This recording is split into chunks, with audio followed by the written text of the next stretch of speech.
Assalamualaikum warahmatullahi wabarakatuh. A'udzu billahi minasyaitonir rajim. Bismillahirrahmanirrahim. Ila hadratin Nabil Mustafa Sayyidina Muhammadin sallallahu alaihi wasallam wa ala alihi wa jiwaji wa dzurriyyati wa ali bidit tahirin wa la jami' ikhwani minal anbiya'i wal mursalin wasyuhada'i wassalihin wassahabati wat tabi'in wa khulafa'ir rasyidin wa ila jami'il awliya ila amilin wal qurra fasirin balughaha muhaddisin summa la khadra li tis'afi jawa qul ali hadhil qaryah wa ila jami'i ahlil kubur minal muslimin wal muslimat wal mu'minina wal mu'minat min masyariqil ardi magharibiha barriha wa bahra sana'abana wa ummatina jaddatina wa masyayikhana masyayikhina wa mu'alistadina wa ila jami'i mu'alif hadzal kitab rahimahullah wa nafa'ana fi ulumihi al-fatihah. A'udzu billahi minasyaitonir rajim. Bismillahirrahmanirrahim. Alhamdulillahirabbil alamin. Rahmanir rahim. Maliki yaumiddin. Iyyaka na'budu wa iyyaka nasta'in. Ihdinas siratal mustaqim. Siratal ladzina an'amta 'alaihim ghairil maghdubi 'alaihim waladdallin. Rabbi firli wa liwalidayya lil mu'minina amin. Bismillahirrahmanirrahim. Alhamdulillahi rabbil alamin. Wa bihi nasta'inu ala umurid dunya waddin. Assalatu wassalamu ala asrafil mursalin Sayyidina wa maulana Muhammadin wa ala alihi wa sahbihi ajma'in. La hawla wa la quwwata illa billahil aliyil azim. Amma ba'd. Para bapak, para ibu, hadirin hadirat sedaya ingkang kula hormati, kita nglajengaken pengaosan rutin inggih menika kitab Safinatun Najah. Rukun Islam ingkang pertama menika syahadat kalih. Rukun Islam wonten gangsal ingkang setunggal menika maos syahadat kalih. Inggih menika setunggal syahadat tauhid, ingkang angka kaping kalih syahadat rasul. Jadi unine syahadat asyhadu alla ilaha illallah wa asyhadu anna muhammadar rasulullah. Lah syahadat rasul menika penyaksian kula panjenengan sami dumateng kautusanipun Kanjeng Nabi Muhammad sallallahu alaihi wasallam. Wa asyhadu lan nekseni ingsun anna Muhammadan satemene Kanjeng Nabi Muhammad sallallahu alaihi wasallam Rasulullah iku utusane Gusti Allah. Lah kita menyaksikan niki kedah paham lan kedah ngertos. Siapa ta Kanjeng Nabi iku? Kanjeng Nabi iku utusanipun Allah ingkang lain daripada yang lain. Termasuk Kanjeng Nabi niku buistu ilan nasi kafatan. Diutus Kanjeng Nabi niku kanggo manusa kabeh. Saking miladun Adama ila qiyamis saah. Mulai Nabi Adam ngantos makhluk besok ning dina kiamat. Keranten nggih menika paling mulya-mulyane nabi. Nah, kula panjenengan sami bersaksi bahwasanya Kanjeng Nabi Muhammad sallallahu alaihi wasallam adalah utusanipun Allah. Di antara satu-satunya nabi yang paling istimewa. Supaya kita tahu, kita harus tahu sejarah. tareh.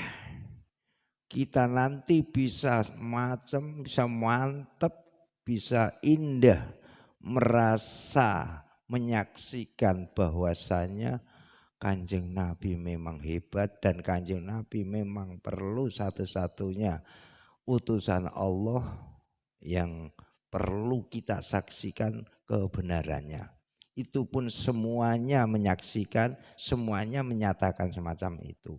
Apalagi kita orang Islam yang seyakinnya sebagai rukun Islam yang pertama yaitu syahadat, penyaksian. Kehebatannya Kanjeng Nabi Muhammad sallallahu alaihi wasallam disejajarkan oleh Allah namanya dengan nama Muhammad. Di dalam hadis Al-Qudsiynya, laulaka wa ma khalaqtu aflak. Diparil ora ana sliramu Muhammad. Aku ora gawe sliramu Muhammad, aku ora gawe cakrawala donya iki jagat saisine. Andai kata tidak ada engkau Muhammad, andai kata saya tidak membuatmu Muhammad, maka dunia seisinya tidak akan kami buat. Artinya bumi seisinya mulai dari Nabi Adam bahkan sebelumnya nyampe kiamat ini sebab ada jasa besar adanya Nabi kita Muhammad sallallahu alaihi wasallam. Di antaranya waktu Nabiullah Adam alaihi salam dibuat pertama kali oleh Allah, ditempatkan di surga yang penuh keindahan, tapi kurang lengkap dengan diadakannya seorang istri, yaitu Ibu Hawa. Maka intinya dalam pernikahannya harus ada mahar. Maharnya adalah sholawat. Dan indahnya, uniknya di dalam surga dulu itu sudah ada nama asyhadu alla ilaha illallah wa asyhadu anna Muhammadar Rasulullah. Sedangkan dunia belum dibuat, nama Muhammad sudah ada. Hadirin hadirat sedaya ingkang kula mulyakaken.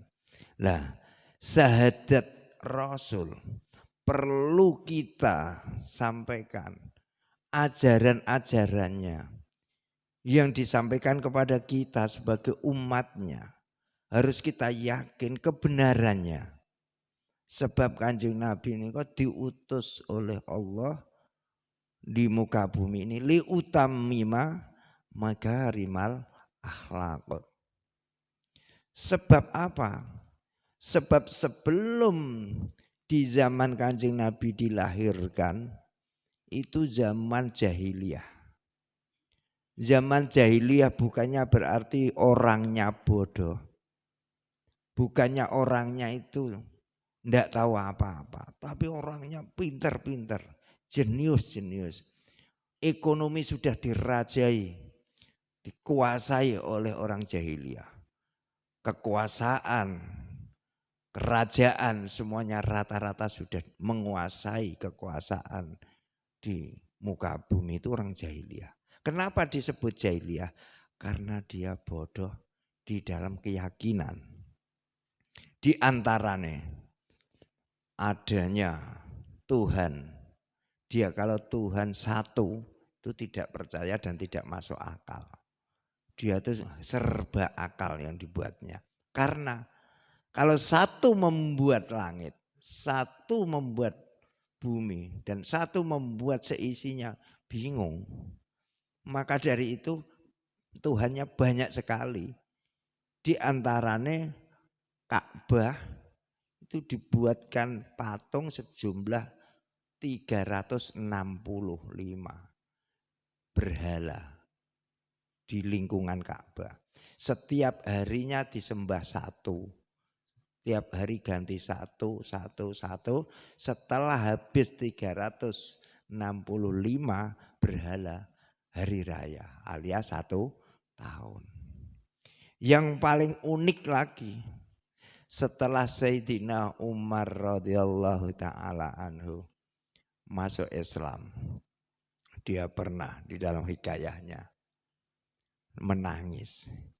Dia seorang jenderal, penguasa, sahabat Rasul sekalian. Siapa yang tidak pernah kenal, siapa yang tidak dengar kepayawannya Sayyidina Umar, kehebatannya Sayyidina Umar, kekerasannya Sayyidina Umar, nyampe kekendelane, kehebatannya, keberaniannya tidak ada yang berani. Dikala itu pernah Sayyidina Umar radhiyallahu taala anhu menangis. Menangis dengan tangisan yang wah dahsyat. Setelah nangis ketawa berbahak-bahak. Bingung sahabat-sahabat yang lain. Ya Sultanul Aulia, ya Sayyidina Umar radhiyallahu anhu termasuk asadul Islam. Macane wong Islam. Sayyidina Umar, kenging nopo panjenengan nangis? Kenapa Sayyidina Umar kok nangis dengan nangis yang terpingkal-pingkal? Jawabnya, saya pernah dulu ingat ketika saya menjadi raja sebelum masuk Islam, saya mempunyai undang-undang. Barang siapa mempunyai anak istri harus dibunuh. Karena anak istri tidak ada gunanya. Tidak bisa diajak perang. Tidak bisa diajak kerja keras. Tidak bisa diajak memegang kekuasaan. Karena lemah. Jadi undang-undang saya terapkan. Suatu negara yang kami kuasai waktu itu. Lah, suatu ketika dia sendiri punya anak. Istrinya melahirkan. Setelah melahirkan di dalam rumah tahu-tahu perempuan. Ketakutannya seorang istri sama mbah dukun atau suster atau perawatnya. Supaya tidak dibunuh, anaknya dipakai perempuan. Setelah dipakai laki-laki. Supaya tidak ketahuan bahwa anaknya itu perempuan. Sedangkan dia sendiri rajanya yang membuat undang-undang kalau perempuan harus dibunuh atau dipendem, dikubur hidup-hidup. Setelah anaknya agak dewasa, mungkin udah remaja, diajak perang. Diajak berlatih dan berlatih. Setiap hari naik kuda, memanah, main pedang dan lain sebagainya. Suatu ketika anaknya kudu pipis, kencing, dia diajak, ditungguin, setelah bajunya dilepas, burungnya ndak ada, kabur. Tahu-tahu anaknya perempuan, cewek, langsung seketika itu kakinya diikat, langsung diikat sama buntut jaran, buntut kuda, ekor kuda. Kudanya langsung ditumpaki diseblak mubeng sak kota. Naudzubillah min dzalik. Barang siapa mempunyai anak perempuan harus dibunuh, harus dikubur hidup-hidup atau terus dibunuh. Seperti saya ini, anaknya perawan sudah langsung diitirke diseret jaran, nyampe meninggal dunia. Sekejam itu. Dia ingat, nangis karena ingatnya sudah menjadi Islam. Atau kok ketawa? Sayyidina Umar dia bilang, iya saya ketawa. Karena saya mempunyai itu juga undang-undang. Kita semua orang warga yang masyarakat yang saya pimpin harus mempunyai Tuhan sendiri-sendiri. Jangan sampai enggak. Setiap rumah harus ada berhala. Yang kaya berhalanya dari emas. Nanti disembah. Hebat. Kalau yang tidak punya duit, pakai batu, diukir, pakai ukiran yang indah. Jadi berhalanya dari batu. Yang agak miskin atau yang agak tidak punya, pakai kayu. Kayu diukir pakai alat sehingga jadi patung. Terus disembah. Yang saking tidak punyanya, saya pernah tidak punya. Saking tidak punyanya duit, tidak bisa mampu beli berhala dari emas, tidak mampu dari batu, tidak mampu dari kayu, tidak mampu. Udah dari tepung. Tepung digeladreni, diudek, dibentuk menjadi berhala. Dari patung. Terus disembah, dia lapar digoreng. Habis digoreng dimakan.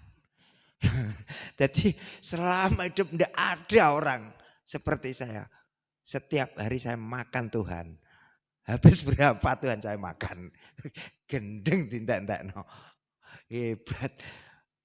Akhirnya eling iku nangis. Guyu mekaka lu gendeng iso tak ndak no. Tuhan ini saya goreng. Pernahkah Anda makan Tuhan? Itu saya berulang-ulang kali makan Tuhan. Asal lapar udah bikin. Saya sembah, goreng, saya makan. Nanti waktunya kita akan menjawab, bikin lagi, lapar, goreng lagi. Lah gendeng tindak. Maka dari itu jahiliyah. Timbulnya jahiliyah semacam ini. Maka dengan adanya wawasan jahiliyah, itu dirombak oleh Kanjeng Nabi Muhammad sallallahu alaihi wasallam. Tuhan itu hanya satu, yaitu Allah Azza wa Jal. Jadi berangsur-angsur masyarakat mulai mengenal. Tadinya tidak ada banyak perselisihan. Kenapa hanya Tuhan itu satu? Kalau satu kan repot. Kok tidak repot? Nanti yang buat matahari siapa? Yang membuat angin, yang membuat langit, bumi bingung. Kalau satu tidak cocok. Wah, kalau kisahnya itu pernah di zaman Kanjeng Nabi. Nah, di waktu itu memang Kanjeng Nabi penyampaiannya halus, tidak langsung pakai perang, tidak bersembunyi itu puluhan tahun dengan penyampaian yang bagus, uswatun hasanahnya, kesabarannya, keunikannya. Saya ingat ya itu cerita mengenai Tuhan itu satu. Ada yang mengatakan Tuhan itu tiga. Tuhan Bapa membuat langit, membuat hujan. Kalau Tuhan Ibu itu yang membuat bumi dan dihujani. Atau membuat terus Tuhan Anak yang membuat makhluk atau manusia bonekanya. Jadi tiga-tiganya Tritunggal. Itu pun tidak masuk akal tuh kalau Islam enggak gaduh. Kisahnya di Sunan Kalijogo. Pernah Sunan Kalijogo dulu menyebarkan Islam juga semacam ini. Wah, ndak gathok. Ora cocok. Gusti Allah kok cuma satu. Ora cocok Mbah Sunan. Gusti Allah nak lebih daripada satu. Bingung nak mbek siji tok iku. Kasihan montang-manting. Gusti Allah montang-manting. Gusti Allah kudune siji. Ora iso. Wah, Saidina sapa Mbah Sunan Kalijogo. Wah, nak gathok. Ya wis ngene, wis gak gathok gak apa-apa. Kowe pira jare? Akeh wis macam-macam. Wis ngono wae. Saesuk kowe tak jak ngundangan, tak jak ngomangan enak. Waktu itu Mbah Sunan Kalijogo mendapat undangan di temannya di Surabaya. Santrinya yang dari non Islam atau dari Hindu itu tadi, Buddha waktu dulu tidak percaya dengan Tuhan satu, diajak. Walhasil diajak nyumbang ke Surabaya. Nyampe Surabaya di sana, wah, yang punya hajat menanggap wayang. Wah, rupanya santri itu zaman dulu seneng wayang, hobi. Dia tahu wayang. Ceritanya serem, wah mungkin Janaka menek aren juga apa. Walhasil di tengah-tengah dia asik menonton wayang kulit. Kan dalangnya cuma satu. Akhirnya Sunan Kalijogo memutuskan untuk pulang. Ayo Bud, mulai kita pulang. Loh, nanti saya jeng Sunan mangke nembe seru-serune iki wah. Goleke nembe medal kok. Wis ayo mulai. Ora cocok aku. Lho maksudnya piye? Dalange sing mari mbek siji ya, Dek. Moh, ora gathuk nak dalang siji. Ajak mulai. Mbak kon pinten? Oh, telu ta pira ngono. Angker ruwet lah. Gusti Allah siji padha enak akeh ruwet. Dia dengan sendirinya terbantai dengan tontonannya kehidupan. Jadi dalang kok punjul kok siji ruwet. Siji ngepruk, siji nyaduk, siji wes teter. Maka dalang tidak boleh lebih dari satu. Di tengah-tengah asiknya dia nonton, diajak pulang. Wang dogondo atau dia keinginannya ndak pulang. Akhirnya ya dia bisa berpikir. Maksudnya Mbah Sunan Kalijogo itu dia menjawab dengan tindakannya dhewe, kepercayaannya dia akan dibatalkan atau ditepis dengan keyakinannya dia sendiri. Hadirin hadirat sekalian yang kami hormati, kembali lagi kepada syahadat Rasul. Kita yakin bahwasanya Nabi kita Muhammad Sallallahu Alaihi Wasallam adalah satu-satunya Nabi yang sifatnya arif, sifatnya bijak, disebutkan dengan khuluqul azim, dengan akhlaknya yang bagus, dengan akhlaknya yang mulia, sekaligus dalam mensiarkan Islam ini lain pada nabi-nabi yang lain. Nabi kita ini benar-benar Nabi yang penuh kebijaksanaan kepada umatnya. Selalu membela kepada umatnya. Dan selalu membela dan menyelamatkan kepada umatnya. Termasuk kula panjenengan sami. Pramila kanthi sapa wonge maca selawat. Membacakan selawat. Kita membacakan selawat padanya. Sebenarnya Kanjeng Nabi itu sudah tidak perlu selawat. Karena Kanjeng Nabi ini kan sudah bagus. Orangnya sudah khuluqul azim. Orangnya sudah baik. Dan sudah tidak punya dosa sama sekali. Sudah jelas. Sedangkan selawat adalah mendoakan. Ini sebenarnya bukannya Kanjeng Nabi yang membutuhkan. Tapi sebenarnya kita yang membutuhkan. Misalnya gambaran contoh. Wadah. Atau gelas lah katakan, atau ember atau apa. Gelas semuanya ini udah penuh. Kalau Kanjeng Nabi ibarat gelas ini udah penuh air susu yang murni. Susu yang murni udah bagus, tidak perlu dia.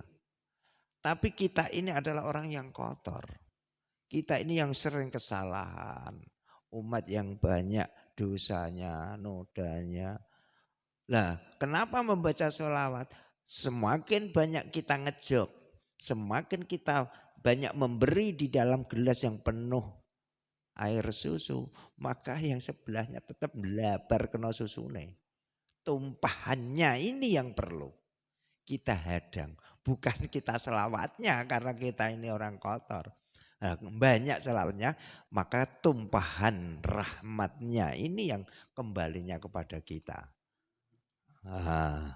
Bahkan bahwasanya sekaligus bukan hanya kita. Nah, kalau kita memang jelas butuh dan kita perlu utang budi. Karena adanya kita ini sebab adanya Nabi kita Muhammad Sallallahu Alaihi Wasallam. Bukan hanya itu. Allah pun sendiri, malaikat pun sendiri membaca sholawat. Sudah dinas di dalam Al-Quran. Innallaha wa malaikatahu yusalluna ala nabi. Allah dan malaikat aja membaca sholawat kepada Nabi. Apalagi kita yang menjadi umatnya yang penuh dosa dan noda. Sebenarnya harus lebih bersolawatnya. Sedangkan selawatnya kita ini kembali kepada diri kita sendiri. Maka dengan adanya ini kita kok koreksi, dengan adanya ini kita teliti, dengan adanya ini kita jalankan dikit pada dikit. Nanti lama-lama akan kita tahu siapa Kanjeng Nabi dan kita akan berjumpa padanya. Dengan dasar man ahabba syai'an faksiru dzikrahu. Barang siapa yang mencintai sesuatu pasti setiap saat akan disebut, akan diomong. Contoh, awak dewi ki lagi seneng HP misalnya. Wah, setiap hari yang malam yang dirembuk, yang dibahas HP. Wah, RAM-nya segini, giganya segini. Wah, semuanya lagi seneng HP. Di mana-mana dirembuk HP aja. Enggak ada HP-nya loh, kayak-kayaknya itu HP sudah ada di depannya.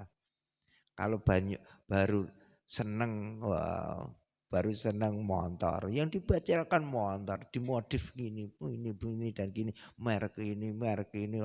Setiap hari, setiap ketemu orang yang dirembuk, yang diomong urusan motor, koyo iki motor ndek sandingan padahal duwe wae ora.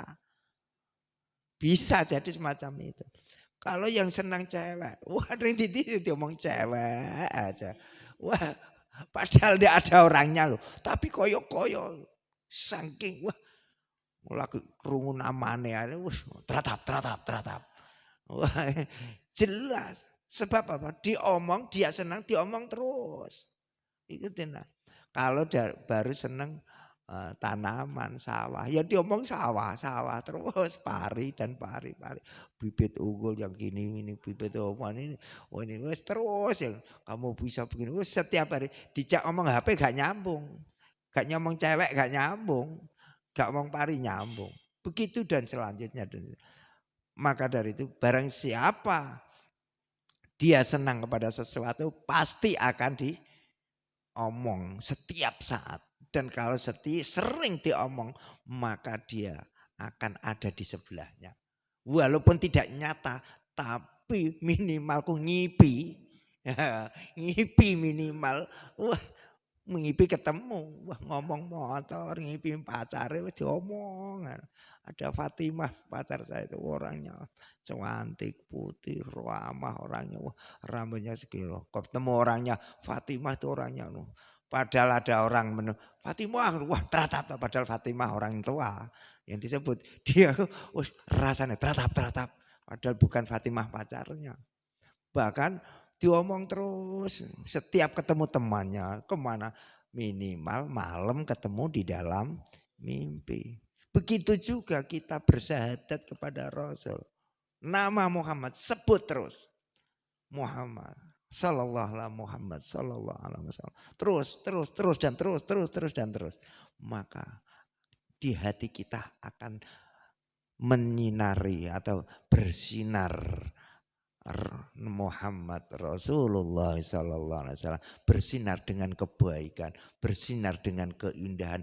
Apapun masalah kita akan hilang dengan sinar kekuatan dari Nur Muhammad sallallahu alaihi wasallam.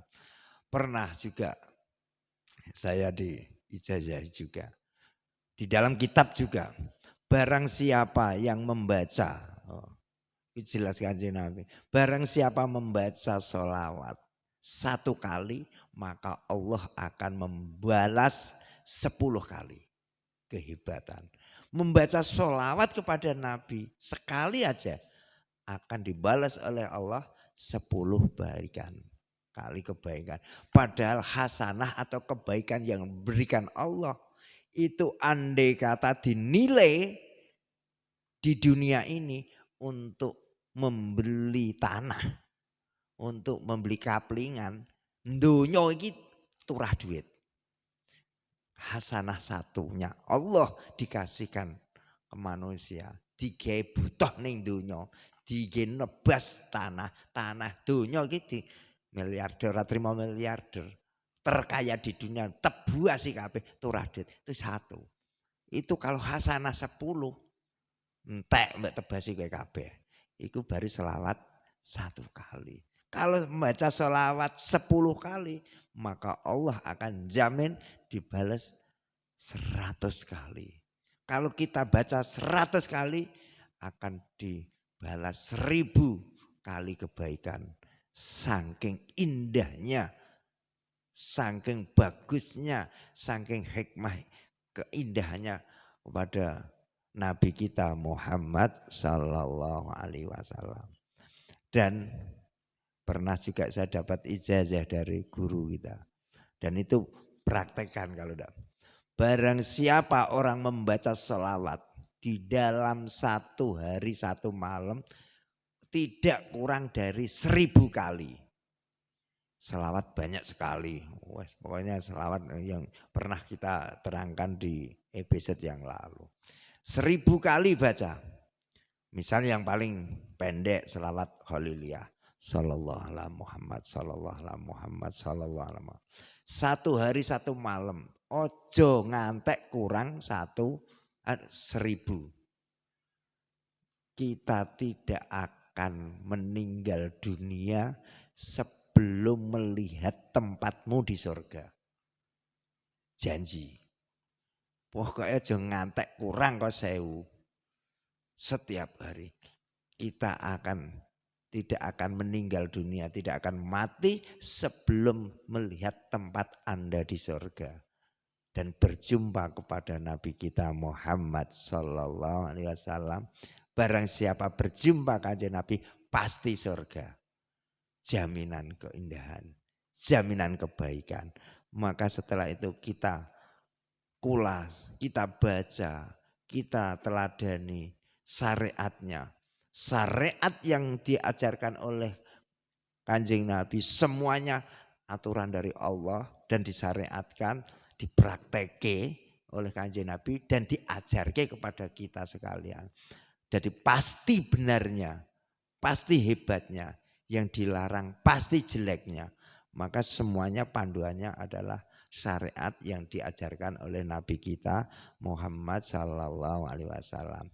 Di samping itu kita tetap bersolawat. Intinya baik lesan, hati, terus Sallallahu Alaihi Muhammad Sallallahu Alaihi Wasallam. Kecuali segala sesuatu urusan akan beres. Kesulitan hidup di dunia akan beres. Semua ada permasalahan tetap ada jalan keluarnya. Semua barang yang buntu atau masalah yang buntu kita akan dicari jalan keluarnya. Ekonomi kesulitan kita akan terurai, akan dimudahkan. Kecuali itu selawat terus, selawat. Nah, semakin kita menyebut maka dia akan datang. Itu seperti tadi. Barang siapa menyintai maka dia akan menyebut, sering menyebut namanya. Apa wae angger sing disenengi bakal diomong rina wengi.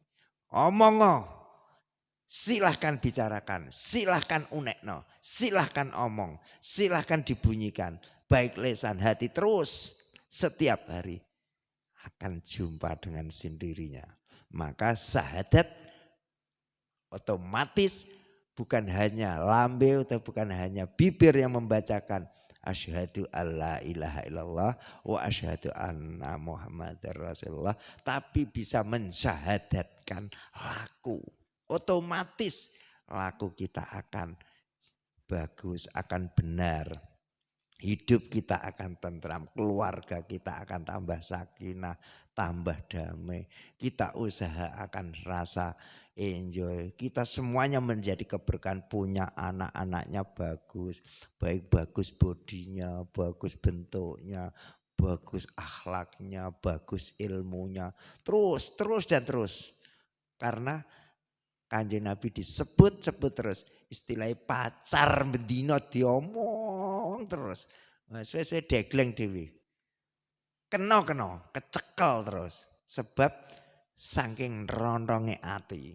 Sebab saking berontau atau senenge di hati diomong dengan selawat dan selawat terus sallallahu alaihi Muhammad.